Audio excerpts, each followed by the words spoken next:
Welcome to Aston Means Business. I'm Steve Dyson, the journalist presenting this regular podcast for Aston Business School. This podcast focuses on how small businesses, known as SMEs, are coping with the huge economic disruption caused by the coronavirus pandemic. Our special series is called Aston Means Business, SMEs Dealing with COVID-19.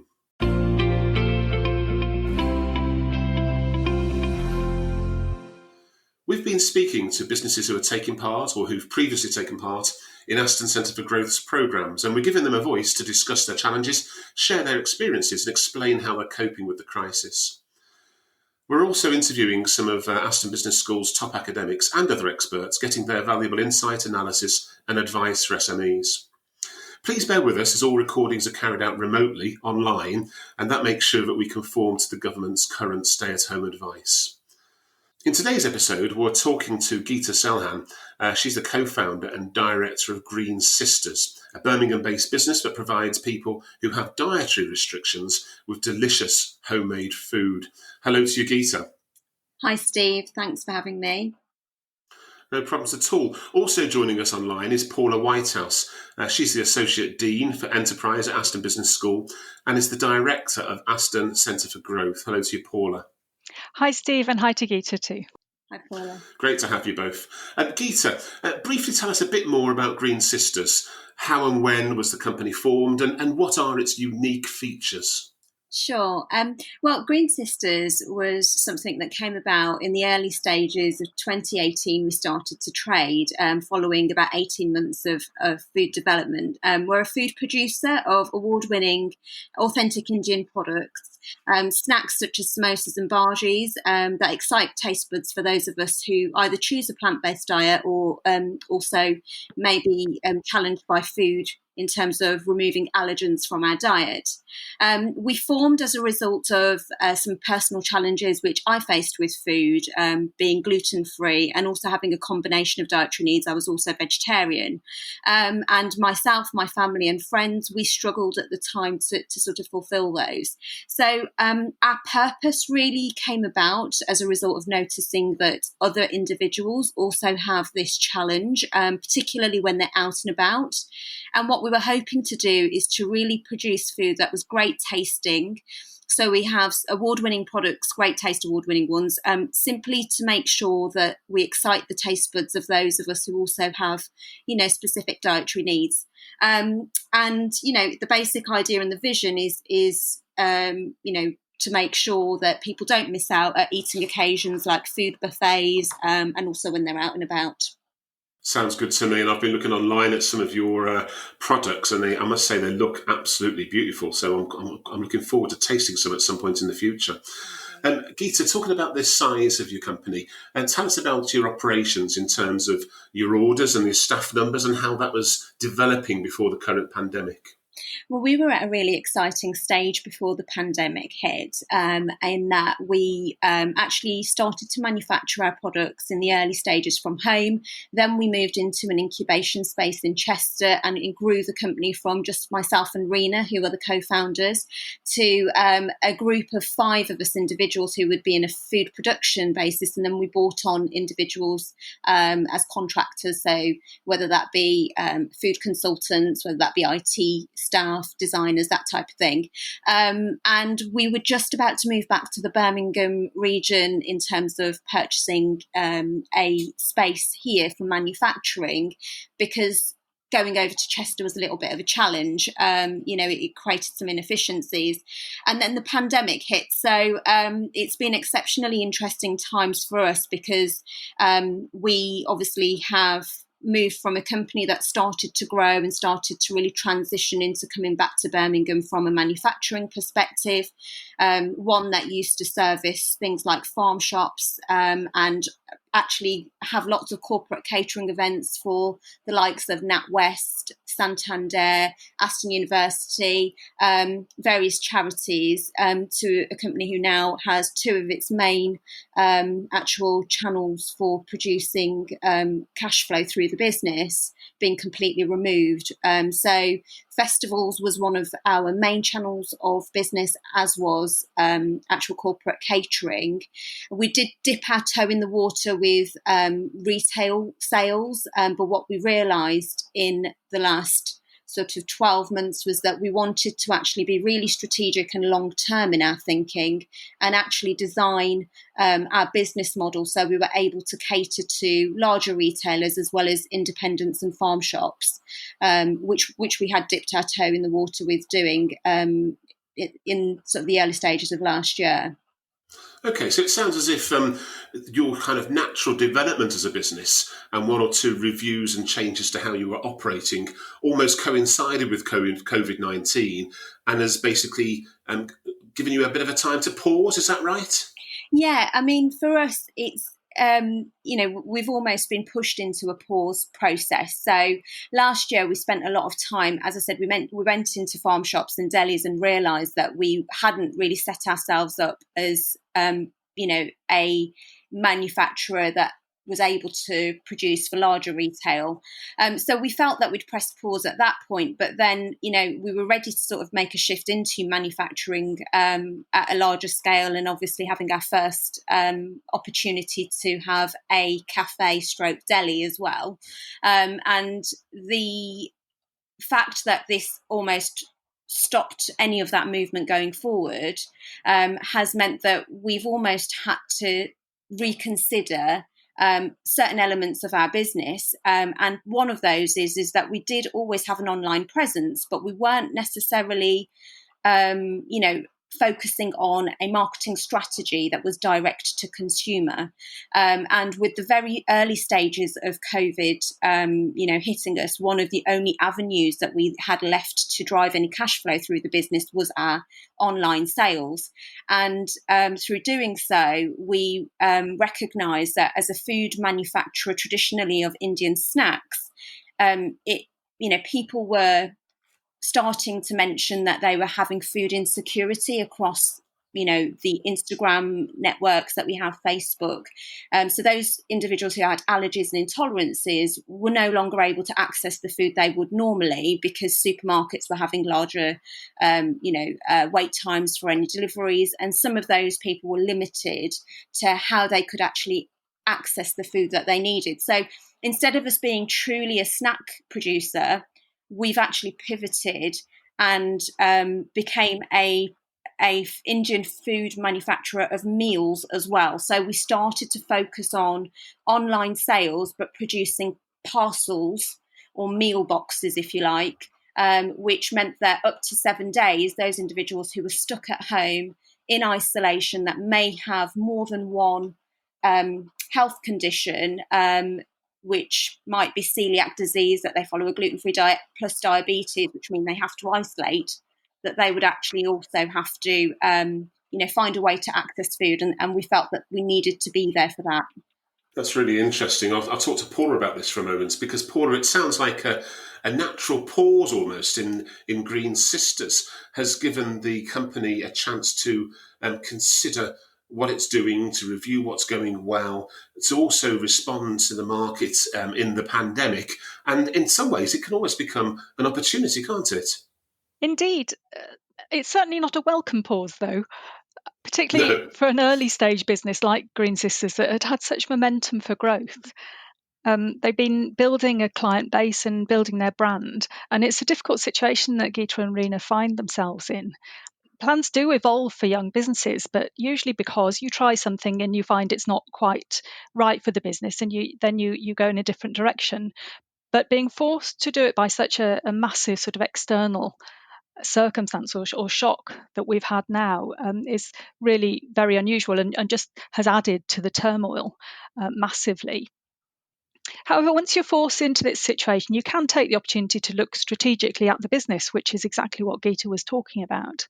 You might think that's what business owners will be doing all the time. But in fact, with a small early stage business, the owners are at the coalface, running the detail of the day-to-day operations all day. And that often means 7 days a week. And we hear again and again from entrepreneurs that we work with that carving out times to step back and work on the business is a really valuable thing for long-term planning. So for many, once they look at changes in their industry and markets caused by the pandemic, they'll want to make changes to their products and services and their relationships with customers. And working out exactly what that means for their business model does need the kind of planning and analysis that can be best done out of the day-to-day whirlwind of business as usual. Green Sisters have got a really clear purpose as a business, and they've established a niche which was ahead of the curve in consumer trends to do with vegan and allergen-friendly food. And the challenge now is packaging that in a different way for different customers and being very clear what it is they're producing, but in a different way, which is what Geeta was talking about. No, that's fantastic. I mean, Geeta, I think Paula's quite right, Geeta, to say that the pause wasn't necessarily welcome, but it was something which happened, and you're taking some positive benefits from that. But at the same time, how have you managed to take swift action as a business to get the kind of help you need from the government during the downturn to maintain a minimum cash flow whilst things change? It's been a real challenge, if I'm totally truthful with you. I think we hesitated to jump at the furlough option because we feel as a business we have a purpose that is to really make sure that those individuals who are, the reason we exist, to help those individuals who are maybe being excluded and not necessarily having food security right now, stuck at home. We wanted to make sure we serve our core customer base and continue to do that. So we almost didn't feel it's right to shut up shop from a real purpose-led reason. But we, as a business, have had to take some tough decisions because whilst we've welcomed the opportunity to take a pause, albeit very sort of pressured, it has led us to try and test and learn new things, like I was saying with the online parcel delivery. But in doing so, we've learned some really important things about sort of how our setup is logistically to be able to service that. And, we've spent a lot of time building a brand, and we know that we did really well on the internet actually for the month that we obviously focused in on that marketing period to people who may well need parcels. However, because we were getting a percentage of those arriving damaged, because again, there's pressures with all elements of business. So there will be courier services that are being exceptionally pressured, and so not maybe delivering on their promises as they would normally because they're having to use, third parties as well to deliver things. We felt we're also potentially having, some external challenges in our parcel delivery service. So we've taken a tough decision to furlough myself. So right now, Rena is at the actual coalface on her own, dare I say it, but hopefully, feeling as comfortable as she can be. But if I'm totally truthful, I feel that there's more that can be done for small businesses. I appreciate that the government's doing their best, and there has been initiatives being announced, and we were always sat at the edge of our seats from the very moment lockdown happened to sort of know that something would come through from top down that would be applicable for businesses like us who do have manufacturing spaces but or offices or rented facilities but don't necessarily pay rates. We felt we were going to be eligible for some sort of support, but it feels like we fit into a gap that hasn't actually still yet been filled. And there seems like there's some inequality in the way that some of the actual government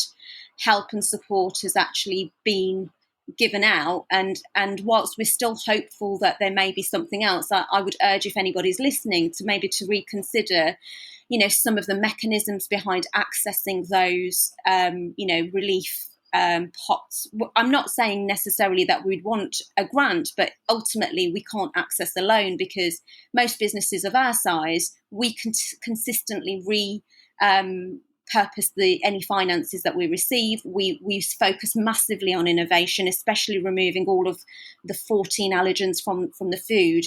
It's required a lot of our investment.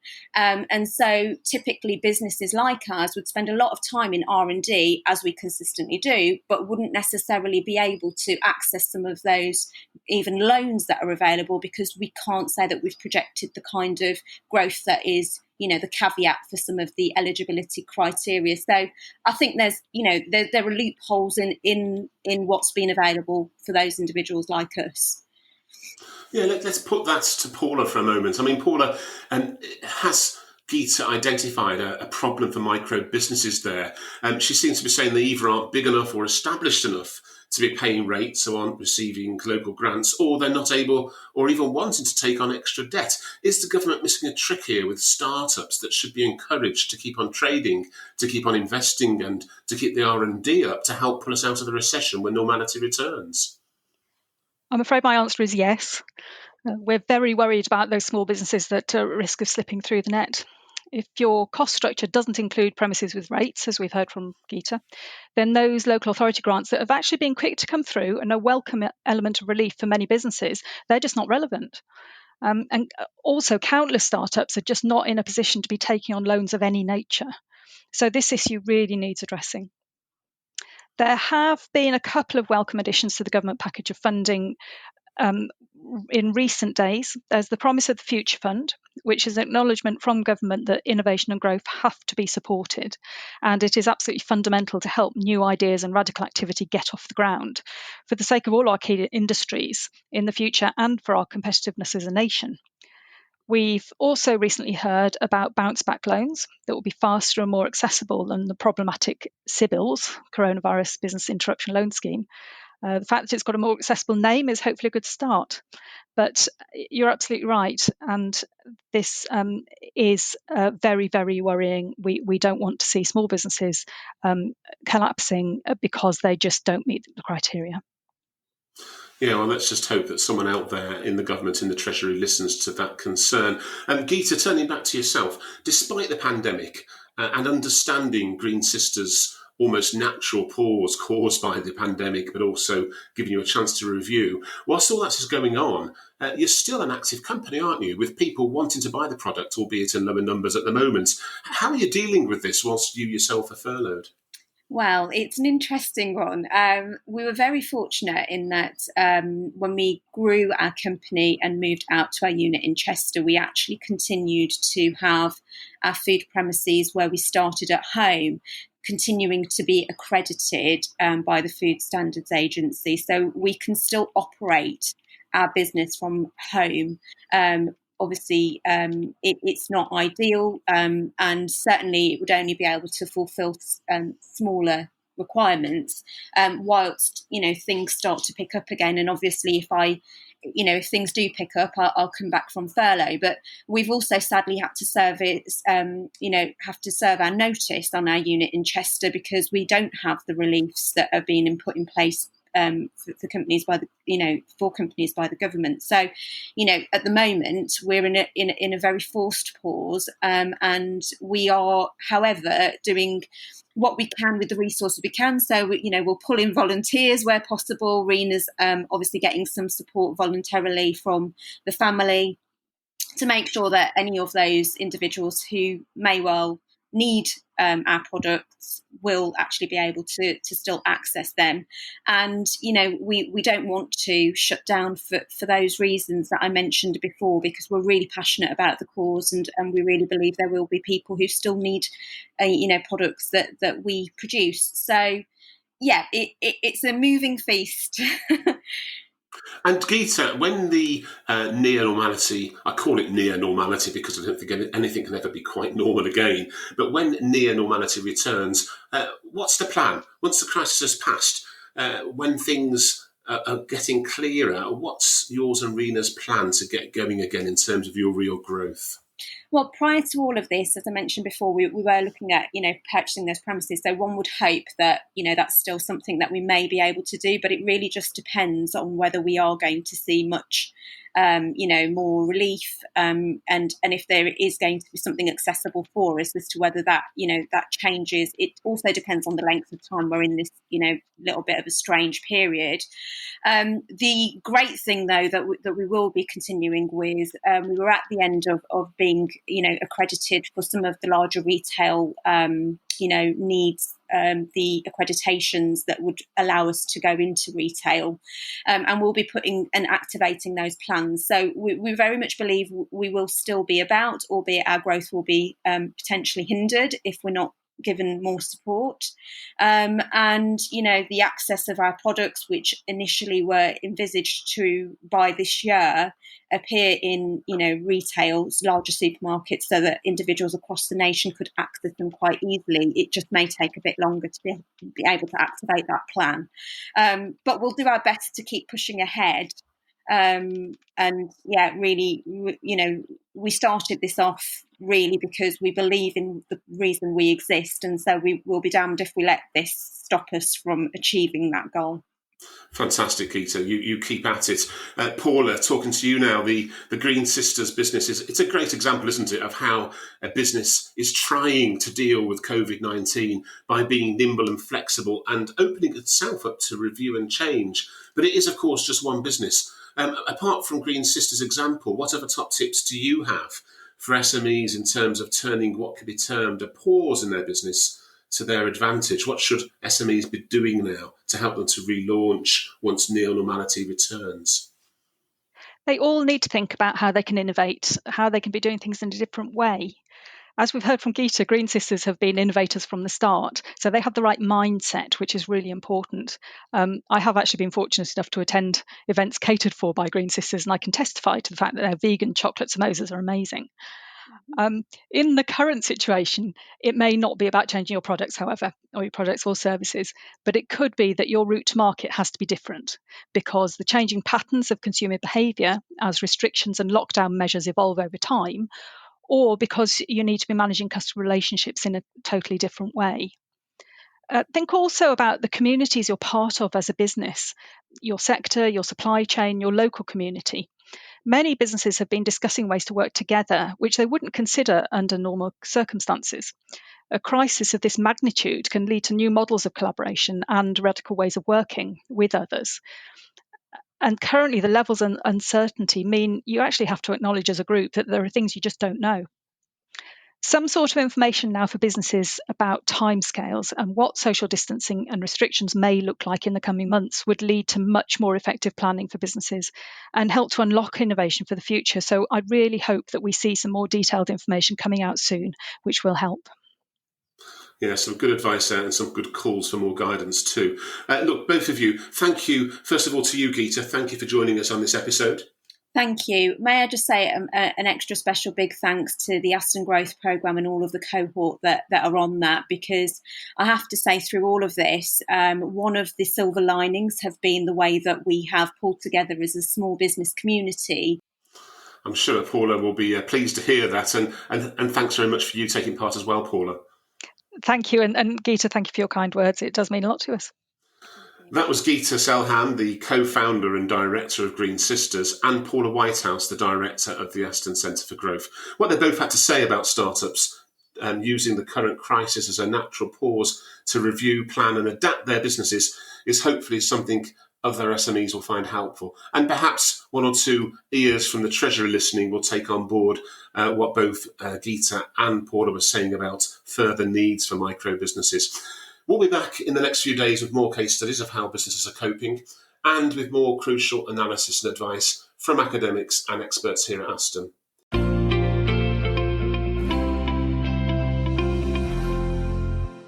Aston means business. SMEs dealing with COVID-19. Thanks for listening.